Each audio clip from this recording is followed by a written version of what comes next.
up their tents and everything in between. Go ahead, Peter. So we started going on campouts together. I learned everything about them, their skills, and everything they need to know. And I really learned a lot about myself. I learned to be patient, and I learned how, and I grew as a leader. Throughout my journey here. And not only did I get taller, but I also grew more mature. And that is when all of you will find as you go through this. Go ahead, Peter. So there's me on the right at a fishing campout. We ended up catching, I think, 16 fish that day, and I gutted all of them. So that was a lot of fun. Hopefully you would go another one of those. And on the right here, this is my first bow drill kit. So I think it was 2013, we went on a campout that was for wilderness survival. And if some of you don't know what that is, it's where you go out in the woods, you build a shelter and you sleep in it, basically. So you're relying on yourself and the tools you have with you to survive in the woods. For a long time, I thought, wow, that is so cool. That's exactly what I want to do. Until I found out about wilderness living. Wilderness living is different to wilderness survival. Wilderness survival, you're trying to survive for 3 days, and there's a lot of, things that go along with that. But wilderness living is different. You're kind of trying to find the knowledge in order to have less on your back and more on your head. Does that make sense? So you're learning about plants, edible plants, medicinal plants, and everything in between. Axe use, tool use, and things like that. Go ahead, Peter. So this picture, it's hard to see, but it's at summer camp, and it's the opening ceremony at Squanto. Squanto is the camp we go to every year, and there's tons of memories that we make in this amphitheater right here. They do different skits, all the youth leaders do skits, and there's lots of laughs and jokes. Go ahead, Peter. This is another picture of Squanto. This is one of the opening colors. All the kids, there's David, and all the other kids, I think their second year there. But we all stand in the field. We make sure we're wearing proper uniform because that's respectful to our flag and everything else. We raise the flags, the bugles, and it's so much fun. So there I am on a camp out that I went on actually with Matt Canfield outside of the troop. And at this point, I was more transitioning to finding that kind of passion for camping and living outdoors outside of Troop 71. So we went on a canoe trip to the Delaware Water Gap. We brought everything in the canoe with us. We camped out, and it was just a lot of fun. Go ahead, Peter. This was another wilderness survival campout that we did, where 4 of my friends and I built this teepee out of sticks and lashing, and then we slept in it. And that was just fantastic. I mean, that's actually December, and it was about 65 degrees out. I think that was last year. It was just crazy. So many memories made. Go ahead. This is the same campout. On our campouts, we tend to cook over the campfire. So right here, if you don't know what that is, it's a Dutch oven. Anything you can cook in a conventional oven, you can cook in a Dutch oven. Be it cake, lasagna, anything else in between, you can cook in there. And it's just a fantastic tool. Go ahead. So throughout my journey, here's another picture of that hike that we went on. We do this every other year, and it's just really cool. You go up like a rock scramble, they call it the rock scramble, and you go up about 60 feet of elevation, just off rock faces and over boulders and through what they call lemon squeeze, which is like a 2-foot gap. You can climb up backwards. I think Mr. Watson will try. This is so much fun. Go ahead. Here we are on top of those boulders that we talked about. The lemon squeeze is just over to our right here. But you can see new palts. And these memories that we make in these moments are truly just unforgettable. Go ahead. So here we are at Squanto again. This is us walking there. If you don't know what that is, that's our shower house. That's where you take a shower every day. You get up at like 4 a.m. just to get the hot water. These are the cabins that the youth leadership sleep in. You go ahead. And here we are on theme night. So every year we have what's called theme night. And each year Squanto has a different theme. So whether it be sports, movies, which it was this year. I think there was a prehistoric theme one year, history theme, something like that. We all dress up. We pick a movie that Pirates of the Caribbean. And we dress up as the characters from Pirates of the Caribbean. So we have Jack Sparrow, Davy Jones, and his crew. And all the scouts participate, and we build a massive gateway, which you can see there, which is our boat. And we get graded on that. During that night, we go to different activities, and we try and win prizes. So one of the prizes would be something like you get to bugle, or you get to be the opening colors ceremony staff. Go ahead. So here, David and I are just after the canoe leg of the Apache Relay. So also at summer camp, Toronto, we do this thing called the Apache Relay, which is a camp-wide relay from every single troop. So we compete against other troops in a race across the entire camp.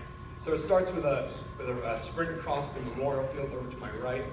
Family Beach is somewhere up there, and it's a half-mile canoe across the lake by 2 scouts who then hand the baton over to a swim team who each swim the leg of the race. And there's a run up Heartbreak Hill, which is a massive hill, archery, there's fire building, and all these things you just keep passing the baton off. And it's so much. We ended up winning last year, which was absolutely fantastic. We had so many kids, so we just got to pass it on. Everybody has a part in the relay. Go ahead. Here's another great activity at camp. It's called war canoes. And if you don't know what war canoes is, you will soon. Basically, we get in the swim area with each of these metal canoes, and everybody has a gallon jug with the end cut off of it. And the whole point, the preface of this game, is to get each other wet. So if you want to flip to the next slide. So obviously, as you can see, it gets pretty intense. You're flipping water in each other. You're even putting water in your own canoe. You're flipping your own canoe. It teaches everybody the skills of how to ride a canoe and how to flip the canoes over and how to keep them stable, which is really, really good skills if we ever end up going on an expedition or a trip that we usually do every other year. Go ahead. This is another picture of Squanto. There's myself, James Hemphill, Cameron Kleinfelder, and Connor Brescia, and you come from the background. These are some of the Ultra Scouts you're going to meet when you come to Troop 71. But in this picture, this is when we start piling up all of these lockers, we call them, for the trip. So we pile them all up, and then they go into a truck, and they get driven over to the campsite. Go ahead. Here's another picture. There's Cameron Kleinfelder. He ended up being able to bugle at one of the morning colors, which he did a really great job. And now this camp out. This camp out last year was last March, and it was a lumberjack camp out. On this camp out, I designed for the kids coming in. So with all the new scouts, we want to get them up to the rank of scout. And there's a couple of requirements they have to get done, including if not time, being able to memorize the law and the oath, and things like that. As well as giving them their totem chit and firing chit. If you don't know what that is, the totem chit is so that the Boy Scout can carry a knife, and the firing chit is so that they can light fires and carry matches, things like that. So on this camp out, we did a lumberjack camp out, as it was much requested by all the boys, and we did hatchet throwing, and that got pretty intense. We're going to flip to the next picture. They got so accurate, they managed to hit the handle and split the handle, which is pretty cool. You want to hit the next picture? And we all made new friends and met each other. So at this point, this was the first camp out of a lot of those kids. And for us, it's a camaraderie on those campouts, and it's family. And for those kids to be able to go with us, sit down in front of a campfire, and really just let us know who they are is fantastic. It allows us to know what skills they have, their personality type, and it kind of brings them into our scouting family. Go ahead. There's me on the last backpacking trip that we went on. The backpacking trip is my favorite trip every year. So we do this in November, and we take everything that we need to camp over, be it tent, water, food, anything in between. You put it in your backpack and you hike 10 miles, and you go and camp out, and everybody sleeps well that night because it's really tiring. And you get up the next morning and you hike out, and it's so much fun. You can see so many cool things when you're hiking. Go ahead. So, like I was saying, wilderness living. I found wilderness living through that camp out and through scouting, really. And in the summer of 2015, I got to go to the Jack Mountain Bushcraft School, which is up in Masardis, Maine. If anybody knows where Presque Isle is, it's way up there. This is like an 11-hour drive or something, but it's way up North Maine, and almost on the Canadian border. And I learned how to be proficient with an axe, how to limb, fell, section, and split wood, as well as how to make the fire kit that I'm holding, spindle, and a fireboard, how to make friction fire and things like that. Go ahead. So it's hard to see in this picture, but in this picture I'm making a burn bowl, and what a burn bowl is when you take a piece of wood and you put a coal on it and you blow on it. And a lot of times it's got to be green wood, and that way it chars, and then you dig out that char and you actually have a bowl you can eat out of it. It's really cool. That other picture, we're learning how to make nets and use knots. And that's cool because you can also make much bigger nets that can carry deer, catch fish, things like that. Go ahead. So on this picture on the right, I'm making a pack basket, which I'll show you the finished product in the next picture.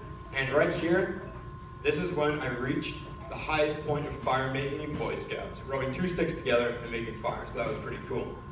Go ahead. On the picture on my left, I am making fire in the rain. So we learned how to use one match to make fire in the rain. I know that sounds really almost easy to some people, but it's not when it's raining hard. But there's ways and techniques that you can do it. Really cool. This picture on the right, that's the tent we slept in. I sometimes use that on winter campouts with a wood stove in it, which is really, really nice. But that was a lot of fun. You can see how thick the bush is there. Go ahead. So there are the pack baskets that we made. They're really cool. You just keep weaving them, and then we used actually dogwood saplings to make a rim. Go ahead. And here it is. I made that in my backyard after learning those different skills on how to fell and limb trees. I brought them back with me, made that cooking quad pod. And that's a reflector oven that I built so that we could actually make biscuits and cookies and things on the campfire. So it just reflects the heat back onto whatever's in the middle of it. And that allows us to cook different things on the campfire. Go ahead. So, when I was done with Jack Mountain, I was able to come back and teach different skills to my troop. All that knowledge I've gained about how to use axes, knives, and saws allowed me to teach safety with axes, knives, and saws, fishing with to the kids. That's the lumberjack campout. So when I was looking at my junior year of high school, I'm a senior now, on what I wanted to do with my life for the next few years, that's a huge thing. I thought, wow, I really want to educate kids. I want to educate anybody, really. And I started to look at majors in anthropology because I was interested in Native American studies, as well as adventure therapy education, as well as forestry and everything in between, environmental sciences, anything like that. So what I ended up doing is I went up to Maine, if you want to flip to the next slide, and I looked at this college right here, Unity College. There's only 700 kids on campus, and that's tiny. It's a tiny environmental school. But it offered a program called Conservation Law Enforcement. And the first time I looked at it, I said, no way. I don't want to do conservation law enforcement. That's not what I want to do. But the more I thought about it, the more the college, I thought, maybe that is what I want to do. And it was when I saw this, flip, that show. I don't know if anybody's seen that, but that looks like the best job in the world. Professional Boy Scout, right? So basically, you get a truck, and you get a bunch of toys, and you go and enforce conservation laws. So you enforce laws of land and game, and I thought, yes, I want to protect the environment doing that. We're going to flip to the next slide. We're going to play that video. This is a video of, I went into a warden camp up in Maine at the school to really figure out if that's what I wanted to do, and this just highlights it a little bit. See if it'll play.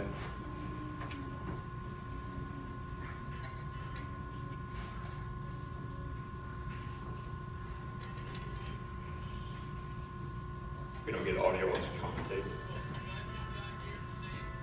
So right there's a wildlife biologist teaching us how to net fish, and he shows us how to identify different fish. So there is a lot of smallmouth bass in that pond, a lot of different fish, and it was only covered a 30-foot area, but we ended up pulling tons and tons of different fish. There's a couple of panfish in there.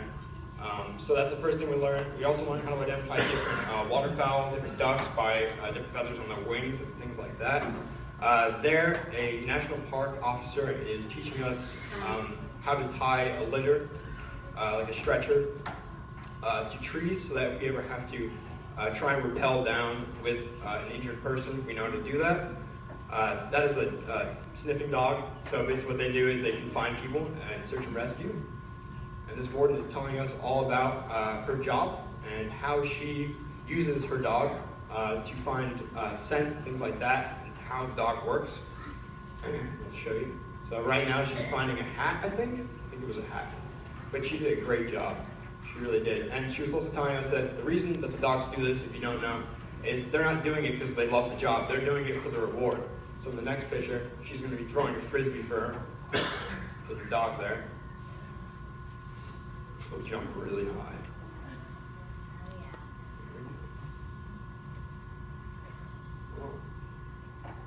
That jog was just a bundle of energy, though. There you go. And that's just one of my friends talking about what he liked about the college. So basically, that program that I went on, I learned everything that I need to know, and I just knew after that that was what I wanted to do. So I applied, I think, in June of that year for Instant Admissions Day this past September. And Instant Admissions Day was basically you gave your application to them, and on that day, they said if you were in or not. That was the only school I wanted to go to, and I ended up getting in September, which was just amazing. But the path I've taken through Boy Scouts and everything like that has also allowed me to go to places like Utah. And if you're wondering, how does that happen? So, if I had never found out that I love camping and I love conservation throughout Boy Scouts, I would have never realized that I wanted to go and be a game warden. And being a game warden is a first responder job. So I thought, okay, I need experience as a first responder. So I saw my high school offered an EMT program. So this year, all my training was done with the class. It ends the end of March, and we take our tests in April to become an EMT. And so I joined the local fire department as a fire department cadet. So I'm here, and we go and we do drills with the other members of the fire department. And we go and ride on ambulances and go and help out. But we got the opportunity to go to Salt Lake City in Utah to the National EMS Conference. And there's thousands of people that attend all the way from places like Iceland just to come over. And you listen to keynote speeches every day. We do 8 hours of classes every day. And it was just amazing the things that we got to do. And if I had never gotten to understand what I wanted to do with my life and my career through Boy Scouts, I would have never gotten that opportunity. I actually met a federal wildlife officer there who went to Unity College, and she said this is the correct path to be taking. So, all in all, Boy Scouts has made me grow as a person. It has really, really helped me to not only expand my leadership opportunities, but also to meet new people and make new connections. You can close the next slide.